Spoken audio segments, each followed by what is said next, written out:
The door had barely clicked shut behind you when the phone buzzed, and before you even looked, something in your chest was already bracing for what kind of day this was going to be. Not a guess, something closer to a verdict, arriving before any evidence did. By the time you actually read the message, the feeling underneath it was already old news. You have felt this too many times to call it luck. The flinch right before good news, the tightening the instant something almost goes right, the certainty that shows up before the facts do. Same person, same effort, and somehow, a completely different day. That flinch was never the weather itself. It was proof that something underneath the weather has been running quietly for years, long before the world outside ever tunes in, and long before you learn to stop mistaking the two for the same thing. By the time you notice it, it has already happened. The first movement was never out there, in the traffic or the inbox or the weather. It happened in the state you carried into the room, and the world simply answered it back. Take the job that finally came through. Not while you were refreshing your email every 10 minutes, rehearsing what you would say if they called back. It came the week you stopped checking, the week you had quietly made peace with either answer. Somewhere between giving up the chase and picking the phone back up, something in you had already loosened its grip on the outcome, and only then did the call arrive. Most people remember the call. Almost no one remembers the loosening that came right before it because it left no mark, no headline, nothing you would think to write down, or the person you had not thought about in months, who crossed your mind for no reason on a Tuesday afternoon and texted before the day was over. Coincidence, certainly. It happens once, it happens twice, and each time on its own means close to nothing. Or the 4 green lights in a row on the one morning the meeting actually mattered, when every other Tuesday you catch every red on that same stretch of road, doing nothing different with your hands on the wheel. Or the room you walked into last week, a hallway, an office, a kitchen, where you knew something was wrong before a single word had been said. No raised voices, no visible sign. Just a temperature in the air that your attention picked up on before your mind had anything to explain it with, the way a hand senses a stove is hot a full second before it pulls away. People call this intuition and leave it there, as if naming it were the same as understanding it. Here is the part worth sitting with. The same email, written by the same person, lands completely differently depending on the state it came from.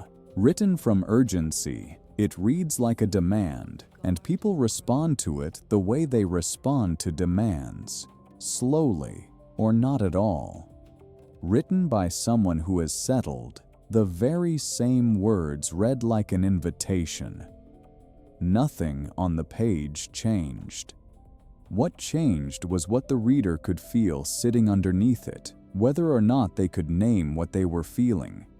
Any one of these, taken alone, is easy enough to explain away. A lucky break, a strange coincidence, a gut feeling that happened to land right, the way a stopped clock is still correct twice a day. A careful person is right to be skeptical of a single instance. One data point proves nothing, and it would be foolish to build a world view on top of a green light. And this is not only a story about small, forgettable moments. The same shape shows up in a paycheck that lands at almost the exact same number year after year, no matter which company signs it.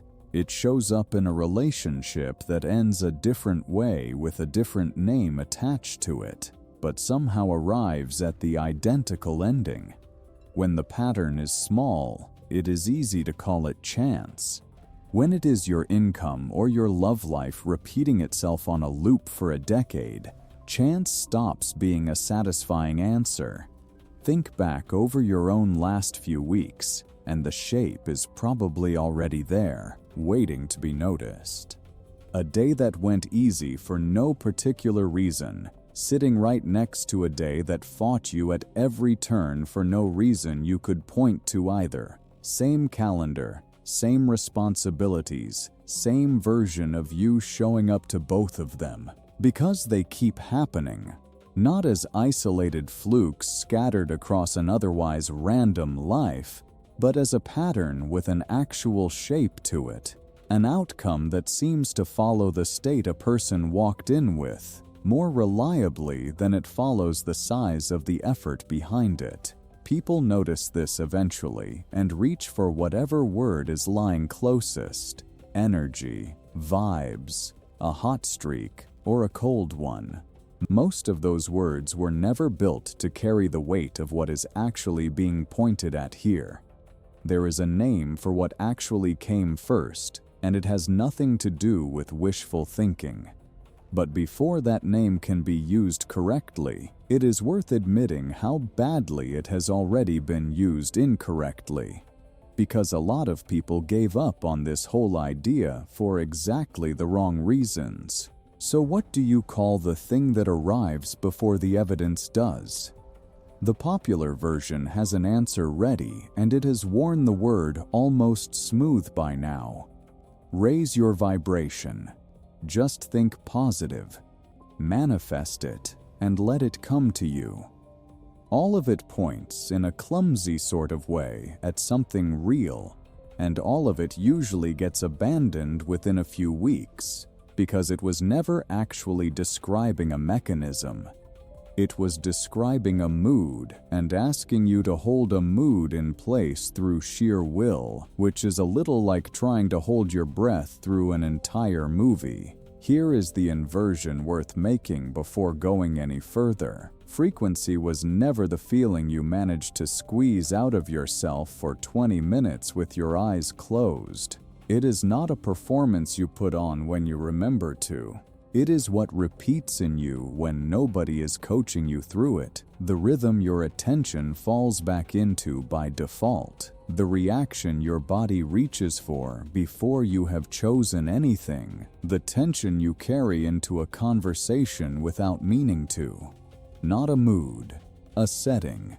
The old Hermetic texts gathered under the name the Kabbalion put this more plainly than almost anything written since. Nothing in this world truly rests, they said. Everything moves, everything vibrates. Centuries later, Bob Proctor used to say something close to the same thing in far blunter language. Vibration and attraction go together, but they are not equals. Vibration is the primary law. Attraction is only the secondary one, downstream of it. Everything vibrates first. The rest follows. Think of an old radio, the kind with a dial instead of a screen. Between stations, all you get is static, not silence, just noise with no shape to it. Turn the dial half a degree, and a station locks in, clear enough that the static seems to vanish entirely, even though it never actually left the air. Your frequency works closer to that dial than to any mood. It is not on or off. It is tuned somewhere, all the time, whether or not you ever reach over and check. This is where the popular version and the real mechanism split apart for good. A mood moves. It spikes on good news and drops on bad news, the way any honest nervous system should. But give it 4 or 5 days, and watch where it lands once the news has finished being news.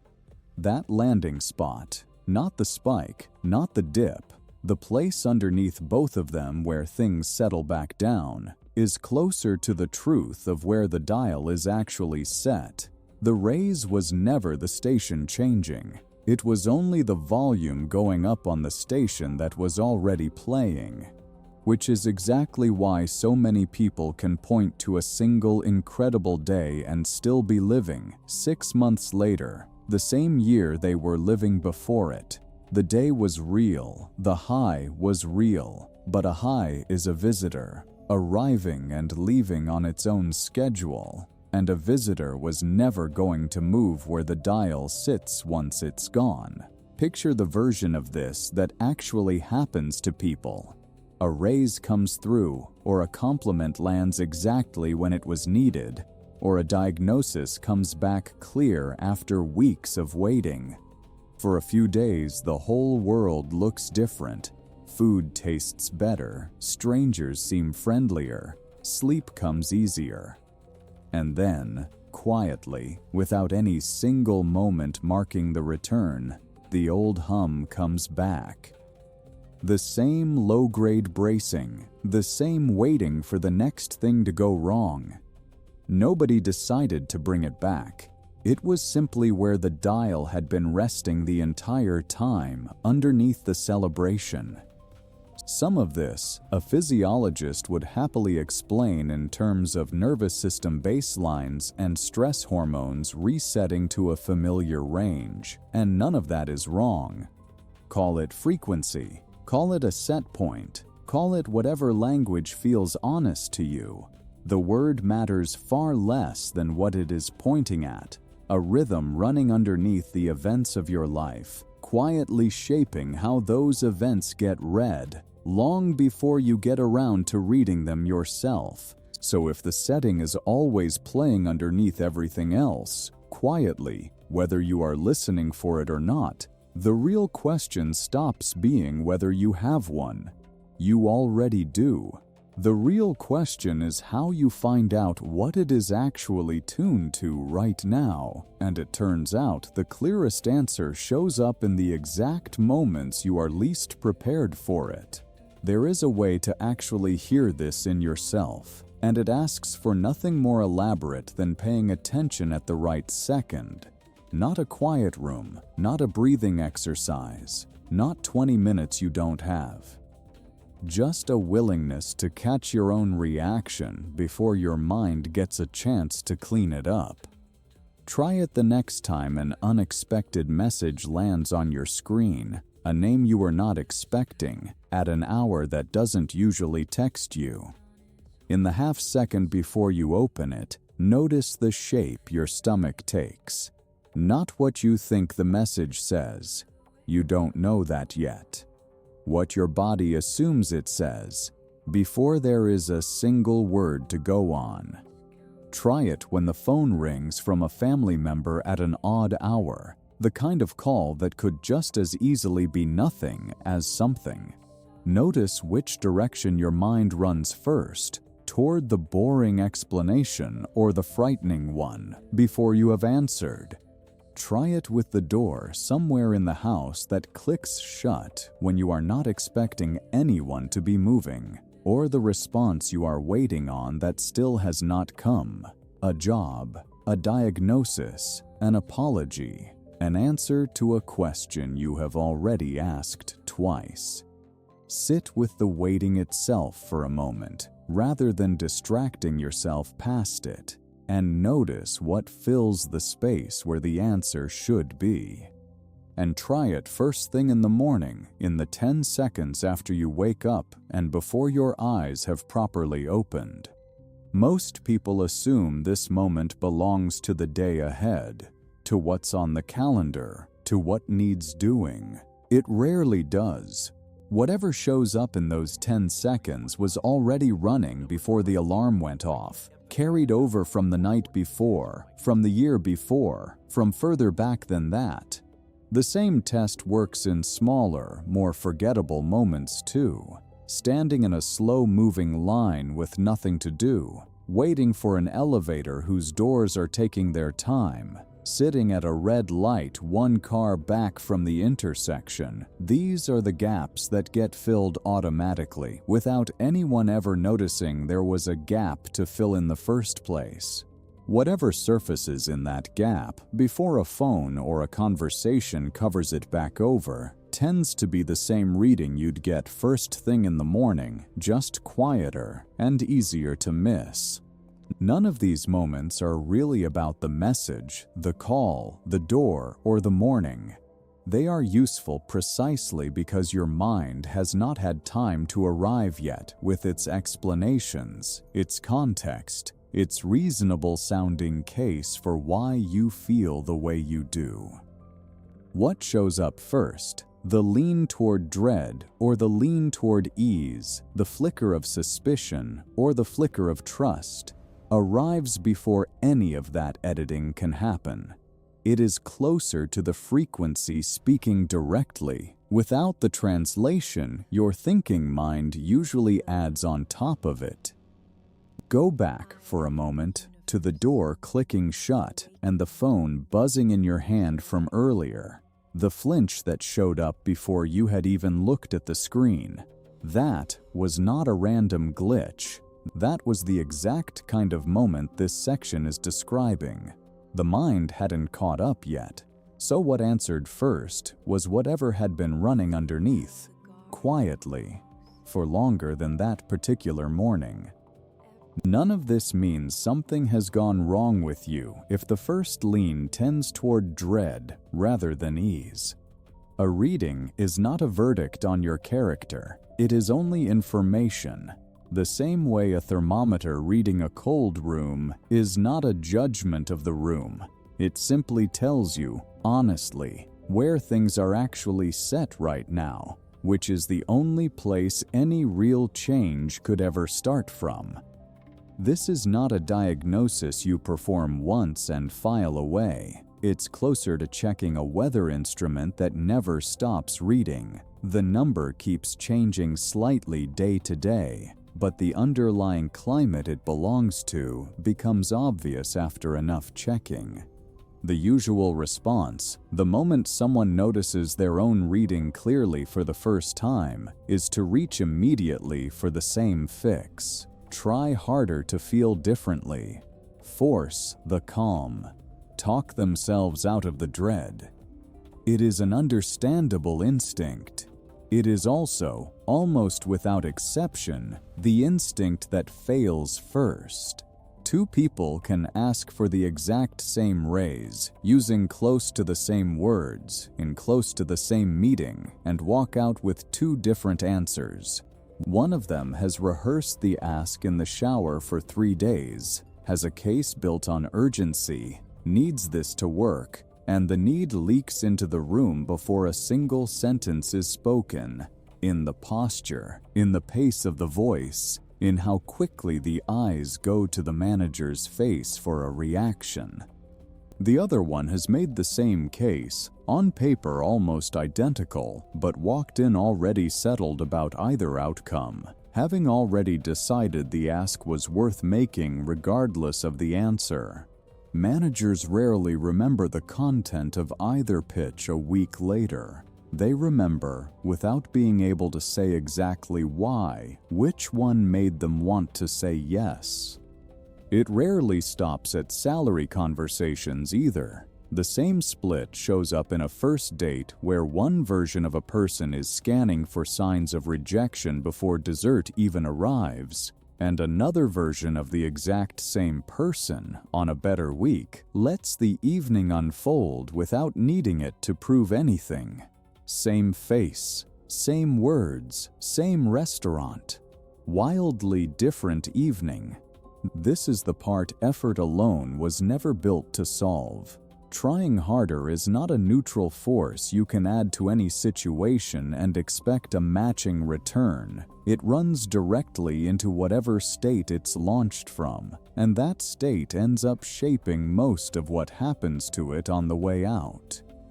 Effort born from urgency tends to broadcast urgency, no matter how the sentences are worded. Effort born from something steadier tends to carry that steadiness along with it, largely untranslated. There's an old image for this that fits better than most: rowing upstream against a current versus letting the same boat drift downstream with it. Paddle upstream hard enough, for long enough, and you can force some progress, but every stroke costs you double because you're fighting the water the entire way. And the second you stop paddling, the current takes you right back to where you started. Downstream, the same amount of effort in the same boat covers 10 times the distance because the water itself is doing work on your behalf instead of against you.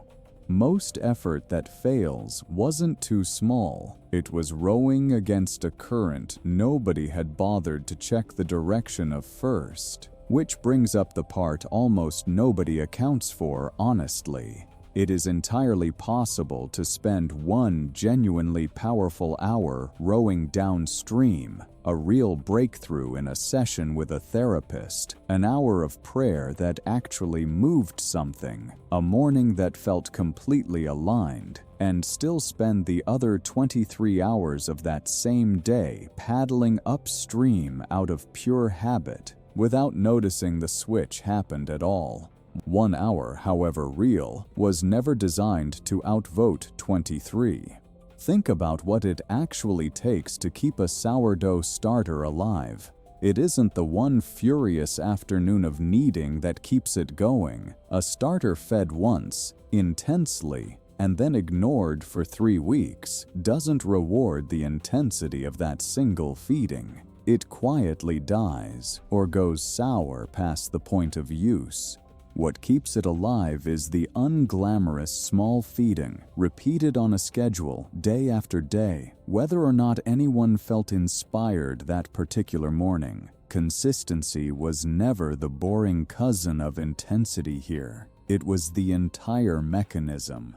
A starter that gets forgotten in the back of the refrigerator for a month develops a thin, gray liquid on top.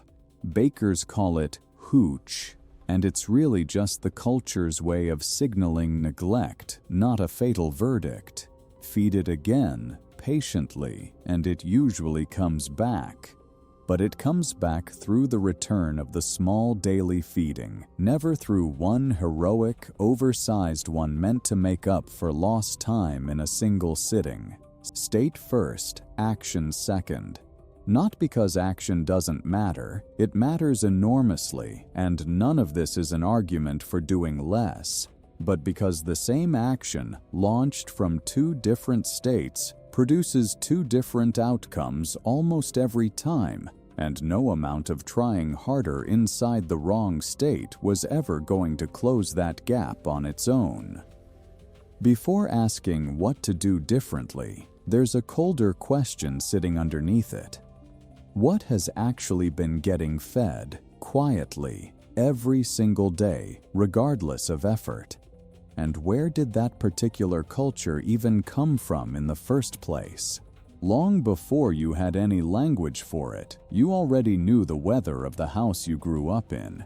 You knew it in the particular way a car door closed in the driveway, and whether that sound meant the evening would be easy or something to brace for. You knew it in the gap of silence after a question was asked at dinner, the half-second before an answer came. That told you more than the answer itself ever would. You knew it in a tone of voice from another room, muffled through a wall, where you couldn't make out a single word and still understood everything that mattered. Nobody sat you down and explained any of this. You were never taught it in the way you were taught to tie your shoes or say please. You simply absorbed it, the way skin absorbs the temperature of a room without ever being asked to.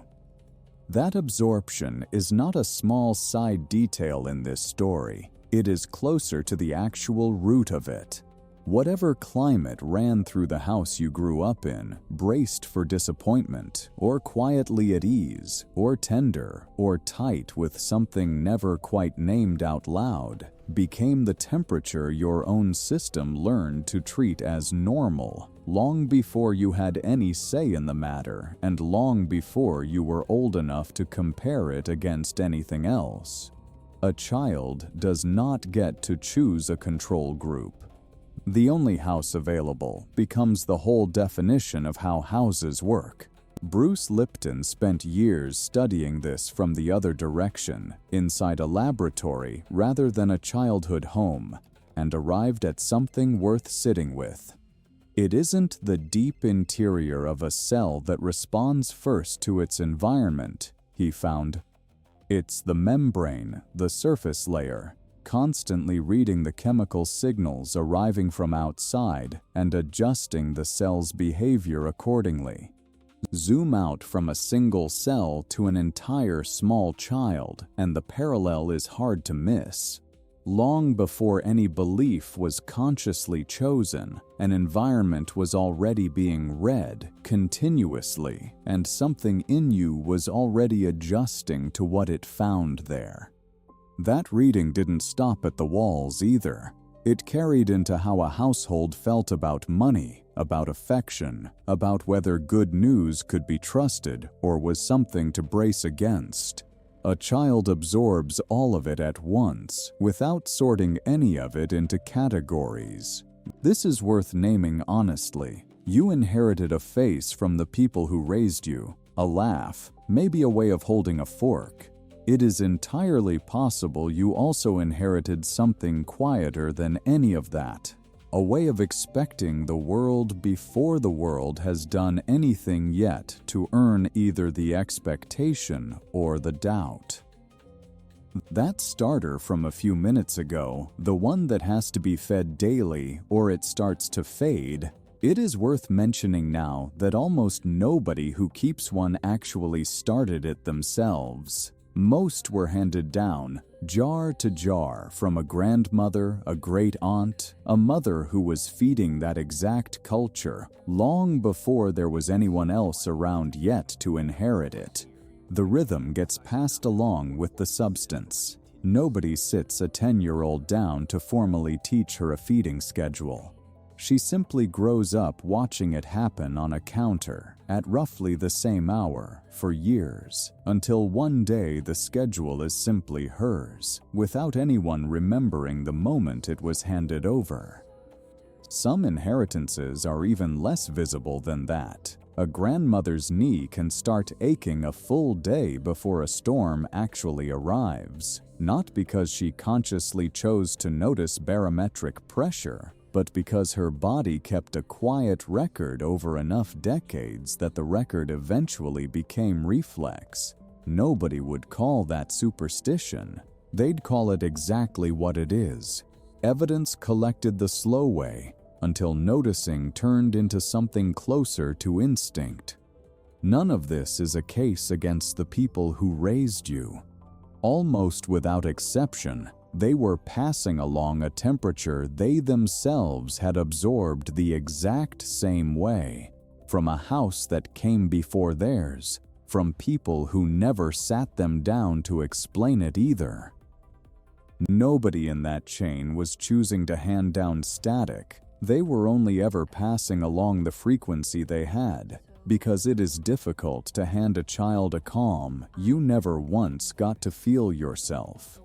This goes a long way toward explaining where a particular setting first came from. It says almost nothing yet about why so many people, handed a real chance to finally change that setting, find themselves quietly protecting it instead. Here is a word worth retiring for a moment: self-sabotage. Not because the pattern it points to isn't real. It is painfully so for anyone who has watched a good stretch collapse right on schedule, but because the word quietly implies a kind of internal enemy working against you on purpose, and that has never been an accurate description of what's actually happening. A system returning to the level it already knows how to sustain isn't sabotage. It's loyalty, misapplied. Notice how often the collapse arrives at almost the exact moment things were finally going well. A relationship reaches an easy, steady stretch, and out of nowhere there's an urge to pick a fight over something that wouldn't have registered a month earlier. An opportunity opens up, a promotion, a new client, a genuine break, and it gets questioned into the ground, turned over so many times looking for the catch that the opportunity quietly closes on its own before a decision ever gets made.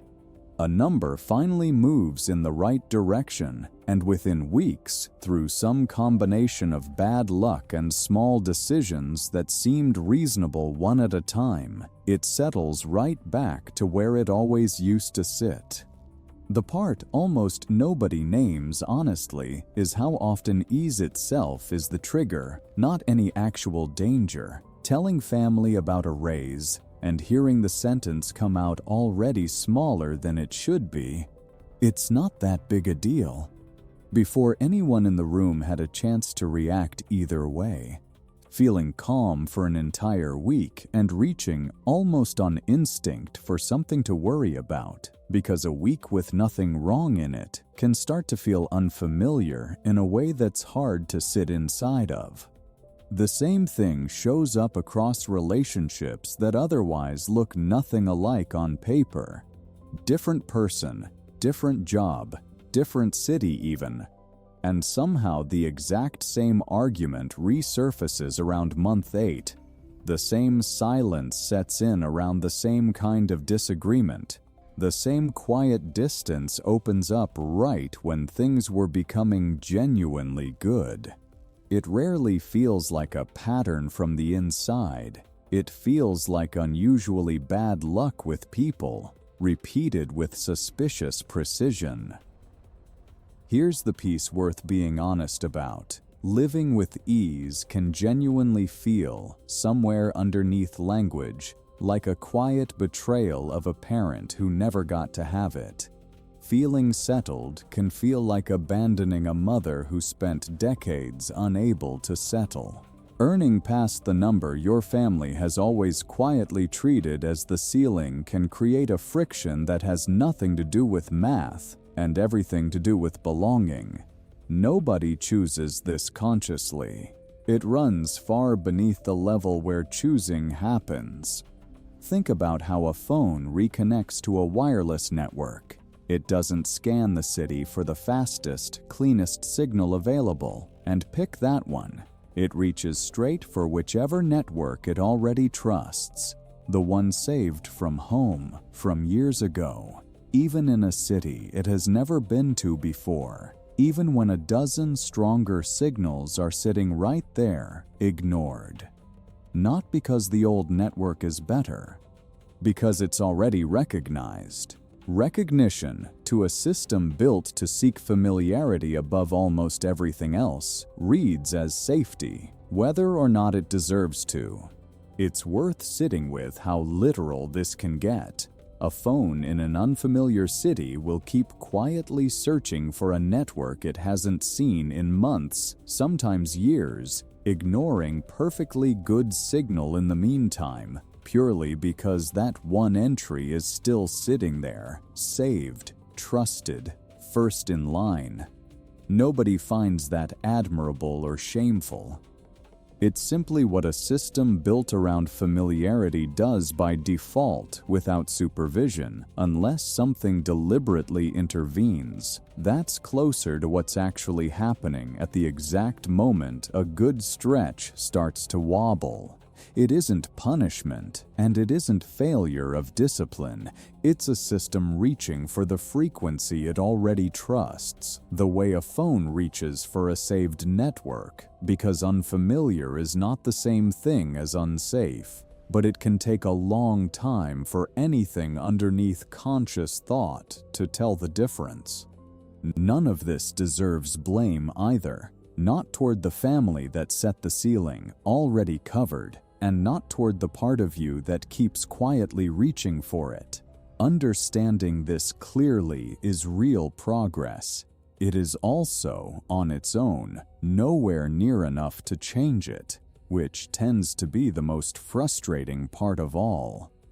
Knowing all of this is not the same as being free of it. That distinction matters more than almost anything else in this entire video, so it deserves to be said plainly. You can understand a mechanism completely, in exact and accurate language, and still find your body running the old pattern the very next morning, right on schedule, as if none of the explanation had happened at all. That is not a failure of understanding. It is simply proof that understanding and feeling live in two different rooms of the same house, and walking into one does not automatically open the door to the other. There is a difference between thinking about a state and actually feeling it. Thinking about it sounds like a running commentary, naming it, explaining where it came from, deciding whether it's fair, building a case for why it shouldn't be there. Feeling it is quieter than all of that, and far less busy. It asks for nothing except contact, locating the sensation exactly where it lives, and staying there without narrating it, without trying to talk it out of existing. It would be fair to ask at this point whether this is just a more elegant way of avoiding the problem, sitting with a feeling instead of doing anything about it. It is worth being precise about the difference. Avoidance distracts itself away from a sensation, reaching for a phone, a snack, a scroll, anything that makes the feeling quieter by drowning it out. This asks for the opposite. Full, direct contact with the sensation, with nothing between you and it. That is not a softer version of avoidance. It is closer to its exact opposite. Eckhart Tolle spent a great deal of his writing pointing at something close to this same distinction, that underneath every passing thought and every passing mood, there remains a quieter awareness capable of noticing both without being made of the same material as either one. He called it presence. Other traditions have called it witness, or observer, or simply attention turned back on itself. The name matters less than the fact that it is available to essentially anyone in almost any ordinary moment the instant they stop needing to be identical to whatever they happen to be feeling. This is where the actual turn happens, and it is smaller than people expect. Not a lightning bolt, not a permanent cure. Just a quiet shift in address from "here I am" to "there's that state again." The sensation does not vanish the moment this shift occurs. The tightness in the chest can still be there. What changes is the relationship to it. It stops being the entire self and starts being one weather pattern moving through a much larger sky that was never actually threatened by it in the first place. Try locating it directly, right now, without deciding in advance what you'll find. Not the story about why it's there, the physical shape of it. Maybe it sits in the chest, a kind of pressure that has nothing urgent behind it. Maybe it's in the jaw, held slightly tighter than it needs to be. Maybe it's low in the stomach, or in the hands, in a stillness that isn't quite relaxed. Stay with whatever you find there for about 15 seconds, not fixing it, not naming it out loud, not asking it to leave early, just staying, the way you'd sit near someone in distress without needing to solve them. That last comparison is worth taking seriously rather than treating as a nice phrase. A child crying alone in a room tends to escalate because being alone with a feeling that large is frightening on its own, separate from whatever caused it. The same child crying in someone's arms, someone who isn't rushing to fix anything or explain anything, tends to settle. Not because the sadness left faster, but because it was no longer being carried in isolation. The state inside you behaves close to the same way. It is not asking to disappear on command. It is asking to stop being carried alone. None of this makes the sensation vanish forever after one round of 15 seconds. It will be back later today, probably, and again tomorrow, and likely 100 more times after that. What it loses, each time it's met this way instead of argued with, is a small piece of its authority to run the rest of the day uncontested. And there is still one more layer to this worth knowing, and it has nothing to do with sitting still at all, because the state also has a speed, and speed happens to be something you can work with directly, starting today. You cannot decide to feel calm. Try it directly, and it tends to slip further away the harder you reach for it, the way trying to fall asleep on command almost never works. But there is something adjacent to calm that actually is available to decide right now, without any special mood required first: the speed of your hands. Watch how a state shows up in movement before it ever shows up in a mood you could name. Climbing stairs two at a time when nothing is actually chasing you. Setting a glass down on a counter with more force than the glass needed. Opening a door and letting it swing shut behind you without a glance back. Grabbing the phone on the first ring before it's even finished vibrating. None of these carry any real urgency behind them most of the time. They are simply the frequency's default pace, running quietly through the body, unattended. Or interrupting someone mid-sentence to get to the point faster when the point was never actually going anywhere. Or walking out of a room the second a conversation ends, instead of letting the goodbye finish on its own time. Small, forgettable gestures, almost all of them, and almost all of them running at exactly the same pace as everything else the frequency touches. Slow any one of these down on purpose, and something shifts that has nothing to do with performance. Take the stairs one at a time, feeling the actual weight of each foot landing. Set the glass down like it might be listened to. Let a door close with your hand still on it a moment longer than necessary. None of this requires believing anything in particular first. It is a signal sent directly to the system in its own language, saying, "There is no emergency here." Repeated daily in these small, unremarkable ways, it tends to land far more convincingly than any sentence about calm ever could. The empty moments carry unusual weight in this. A line with nothing to do in it. An elevator between floors. A red light with a full minute left on it. These are precisely the moments where the underlying pace tends to surface most clearly because nothing else is competing for attention. The phone interrupts this constantly and automatically, reached for the instant a gap opens, less out of genuine interest than as a way of not having to sit inside whatever that gap contains. Leaving it in the pocket for even 30 seconds in one of these moments turns the weight itself into practice, rather than something to be escaped. There's a two-step technique from the HeartMath Institute, popularized by Greg Braden, that fits naturally into exactly these gaps. Bring attention to the chest, breathing slightly slower, as though the breath were moving in and out through the heart itself, and then deliberately activate something close to genuine appreciation for the chair underneath you, the light through a window, anything true and small.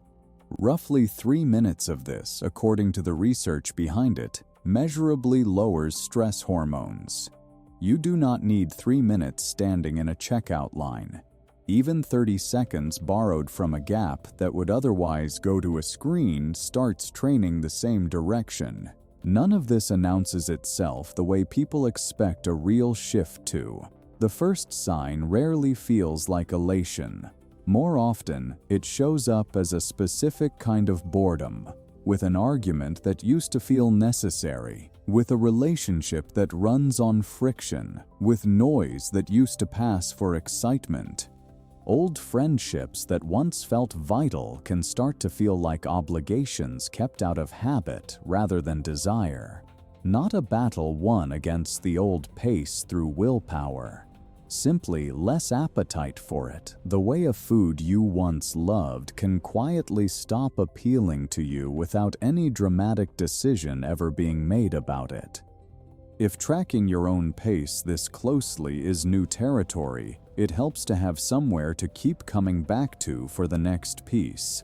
Subscribe and follow this channel. This is exactly the kind of slow, unglamorous work it exists for, and staying close means the next layer shows up before the old pattern gets a chance to quietly reset on its own. There is, underneath all of this, a much harder question still waiting, and it shows up right around the moment nothing outside seems to have changed at all yet. Here, finally, is the answer this entire video has been circling. The frequency changes the moment it stops being used as a strategy to produce something. Not before that. Calm used as a technique to attract a result is still, underneath the surface, a negotiation with lack. A more sophisticated way of chasing, dressed up as stillness. The actual shift happens when presence stops needing to deliver anything at all and gets chosen simply because it is a better way to spend a life. This is exactly where checking becomes the trap nobody warns you about. Refreshing an inbox to see if the calm is working. Replaying a conversation to check whether the new steadiness landed. Comparing this Tuesday to last Tuesday, looking for proof. Joseph Murphy named the mechanism behind this decades ago, calling it the law of reversed effort. The harder the conscious mind strains to confirm something, the more it hands control back to whatever belief was running underneath before, because straining is itself a kind of doubt, and doubt is just the old frequency, walking back in through a door left open for it. The question worth asking stops being, is this working? It becomes simpler and harder. Am I still in it right now, in this exact moment? There's a framework worth borrowing here. The present moment you're standing in is old news. It's the result of momentum that started building days, months, sometimes years before today, which means the room you're sitting in right now was never going to catch up in a single afternoon just because something shifted internally this week. That gap is not evidence of failure. It's evidence of lag, the ordinary lag of contracts and habits and other people's routines catching up to something that already changed on the inside. Faith, in this frame, stops being a leap in the dark. It becomes something closer to loyalty to a decision, sustained without needing the room to agree yet. And the room does eventually start to answer, usually in an order that surprises people expecting fireworks. First, friction quietly disappears. An argument that would have happened doesn't. Then timing shifts, oddly, in small ways at first. Then people start responding differently without being told to. Then, last of all, the thing once chased so hard arrives, almost always at the exact moment it stopped being needed to feel complete. None of this is passivity, and it's worth being direct about that distinction. Surrender does not mean quitting your job, ending the search, or waiting on a couch for the universe to handle logistics. It means removing one particular layer from everything you were already doing, the layer of pushing, the constant quiet urgency underneath ordinary effort, while the working, the deciding, the showing up all continue exactly as before. What disappears is the strain, not the life. This is close to what waking up actually means, stripped of any theatrical version of the phrase. It rarely means permanent bliss or the end of hard days. It means a hard day stops being able to say who you are. You are not the weather. You were never the weather. You are the sky. It has been passing through the entire time, unchanged underneath every single system that ever moved across it. There's a weight to this worth sitting with honestly before closing. Someone, a child, a younger sibling, a partner, a friend leaning on you more than they'd admit, is learning what an ordinary day is supposed to feel like, partly by watching the atmosphere you carry into a room, the same way you once learned it from someone else, without either of you ever discussing it out loud.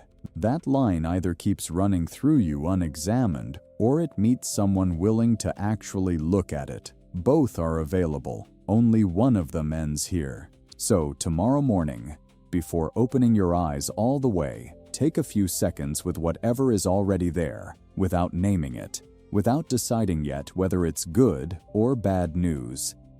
Get up without rushing. Take the stairs at their own pace. Set the first cup down like it deserves to be heard. Leave the phone in the other room for the first few minutes the coffee takes to brew. And somewhere in the middle of an ordinary, forgettable moment, instead of asking whether any of this is working yet, simply ask whether you're still in it. That question, repeated daily, is the entire practice. If this landed somewhere real, follow along here for what comes next, and consider sending this to 5 people who are pushing far too hard at something that was never going to move that way. Leave a comment about what you actually felt trying any part of this today. Not a review of the video, just the honest, specific thing that showed up when you tried it. And if there's a particular corner of this you'd want gone into further, say so. That's usually where the next one comes from. Somewhere tonight, a door will click shut, and a phone on a nightstand or in a pocket will buzz. And for half a second, before any evidence has arrived at all, something will still rise up first, the way it always has. The difference now is smaller than a lightning bolt and larger than it looks. Those good days were never proof the old frequency was gone. They were visits to the new one, arriving early, before you had a name for where they came from. What's changing, quietly, starting tonight, is simply how often you stay.